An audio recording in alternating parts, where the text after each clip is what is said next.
Listen, I said in a previous video that a lot of women, yes, they do have a lot of standards, but if they meet a guy that is special, they will compromise those standards, and I stand behind that. And unfortunately, the negative side of that is that a lot of women have compromised their standards for a guy that they really liked. Unfortunately, that got their hearts broken.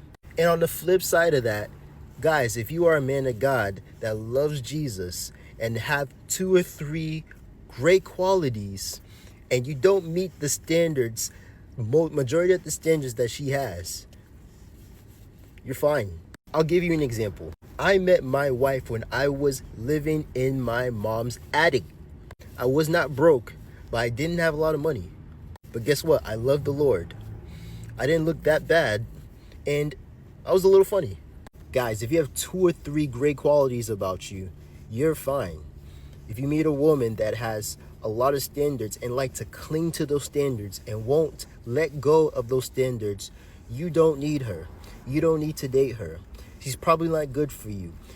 Her value system is probably different than yours because she values way too many things than the 2 or 3 things that are essential for a healthy marriage. For years, the message to men was pretty simple. You're the problem. Men were told they were immature, toxic, commitment phobic, and basically incapable of doing relationships correctly. Every issue in modern dating somehow circled back to being a man's fault. So eventually a lot of men did something unexpected. In a man's world, it's always going to be better to be the bitch that walked away, and not even for the reason that you think, not even because men give that much of a shit about you, like they really fucking do. It's never about you whether they feel anything, I promise you that. But a man's ego gets checked when a woman walks away from him, so he's forced to focus on something, or his ego shatters or some shit, right? And he's like, how can she walk away from me? It's me. Still gotta remember, it's better to be the bitch that walked away from him and ego checked him, right? Even if it's for selfish reasons, even if it's for him, why he like cares that you walked away, even if it's not for you, because it's never for you. Being the bitch that walked away and is still like glorified in it, whatever you are. It's better to be glorified from a distance, even if it's weird glorification, than to be the woman who like is putting up with the man's shit, like in present time. They stopped arguing, and they stopped playing the game. I have this issue where I find almost no men attractive. I speak to a lot of men, right? I'm very social. I love to talk. I find almost no one attractive. I get asked on dates. I'm like, no, pass. And then when I do find someone attractive, I'm like, I'm obsessed with you. I need you. If I don't have you, I'm gonna feel unwell. Like I need them because it's so rare at this point that it like makes it extremely difficult. Or like even if they are attractive, like even if like, yeah, you're a pretty face, I just don't care to speak to them. Okay. And why? Like if I want to speak to someone, Why? I will nonstop be thinking about like texting Okay, why? them. Attractive girl, right? Attractive girl. First of all, the ego is like, you know, most people have you should have a healthy ego, right? But this one is like through the roof, but we can't even see it. We're like, her sense of self has elevated through the roof. These guys she's talking about, she says like, she's not attracted to anyone. Why? Because they're giving you too much time. Because they're doting.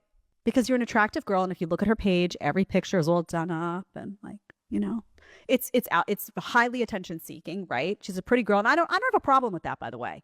If you're a young single woman and you want it, and you own that, and you're like, yeah, I like attention, and you put it out there, more power to you, man. Do what you got to do what you want. But the guys who are the second she does that, she's not attracted. Because they look lame. They look completely lame. They look like they're infatuated. Oh my God, I would do anything for that. Oh, you know, they're too doting. They're too all up in her. Oh my God, you look so great. Like it's too much. She's not attracted. Even if you're good looking, you're given too much time, too much energy. I'm telling you, it's unfortunate, but it has turned into a game, and this is the game. Then she says that sometimes she will be attracted to a guy, and she actually like has to have him, and she'll like feel unwell. Do you know which guy that is? That's the guy that's not in her DMs. That's the guy that maybe hit a like and then went away. That's the guy that, you know, and not because he's playing a game, by the way, because he's got other stuff to do. Because he didn't see her photo and feel like his whole life ended in that moment, and he just needed to devote his time because he's working, because he's making some money, because he's probably got other dates. Because he's busy. He happened to catch her picture and he said, oh, that's cute. And then he forgot about it. And she's waiting while all these other guys that are, oh my God, you're so gorgeous, slide into the DMs over and over. She's waiting to see if that guy who has options, who has an air about him that he has options because he's not flooding her constantly. Is he coming back? And that's the one she wants. Now, I'm not telling you guys, the message here is not play a game. That is not the message. The message is have a life. Have a life, have stuff going on. Be a prize. Instead of chasing validation, proving themselves, or constantly trying to step up, many men quietly stepped out. They focused on their work, their health, their hobbies, their peace, and their own goals. And strangely enough, life kept going. Women's standards today are completely unrealistic. Their list of what they want in a guy is too long. This is why you hear women saying, I can't find any good men. There are no good men out there. There are plenty of good men out there. They exist. They are in this world. They always have been, but you'll never find them if the list is too long. The data doesn't lie. There are more single women now than ever, and it is not like men have completely changed. In fact, I would argue that men are doing better than ever. It's so much easier for a man today to be successful. He has access to information in the internet to become a better guy. Men are leveling up everywhere, but if the list is too long, you'll never find that guy. The power of walking away really does something to that man's mind. This is why you're supposed to leave a man the first time. You don't give a man second, third, fourth, fifth chances ever. Men know exactly what they are doing. They just don't care about the consequence at the moment. They worry about that later.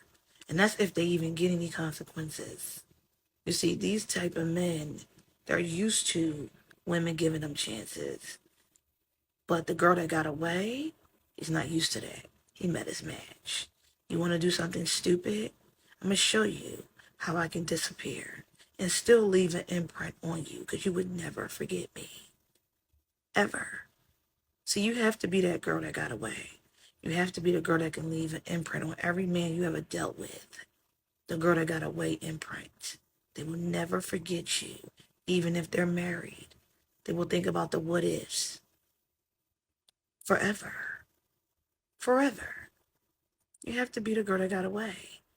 And it's also up to you if you take that man back, because they all come back. It's up to you. But just know he might do it again. Unless you just want him to provide and you don't give a damn about nothing else. That's up to you.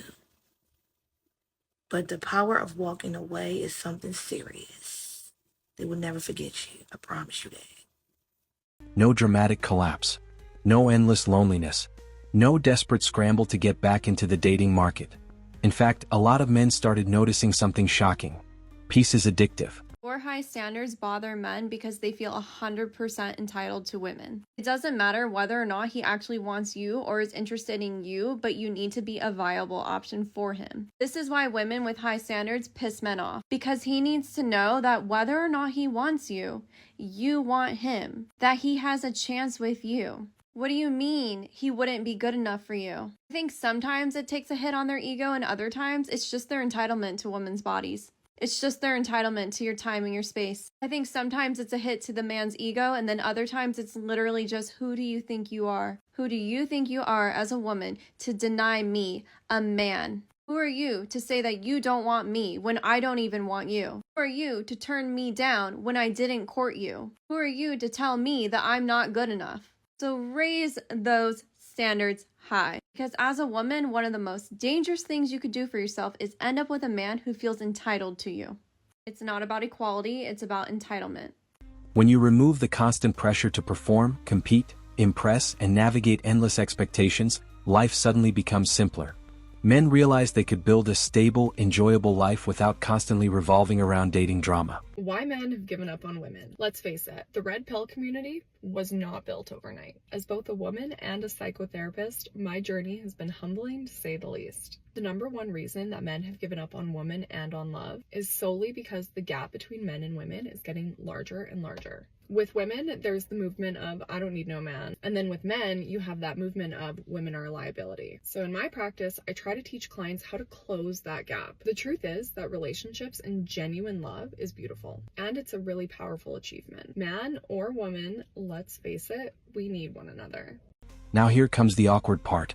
Some women are starting to admit that when men warned they would eventually walk away from the game, they weren't bluffing. Some men don't leave because you weren't good. They leave because you made them look in the mirror. When a woman truly cares, she sees you. She asks questions that touch your soul. That's accountability, and every man is not ready for that. So they run to women with no depth, no standards, no question, no challenge, because comfort feels safer than growth. Those women don't care if he's inconsistent. They don't care if he's not healed. They don't care if he's disconnected. They just want some attention and they're good.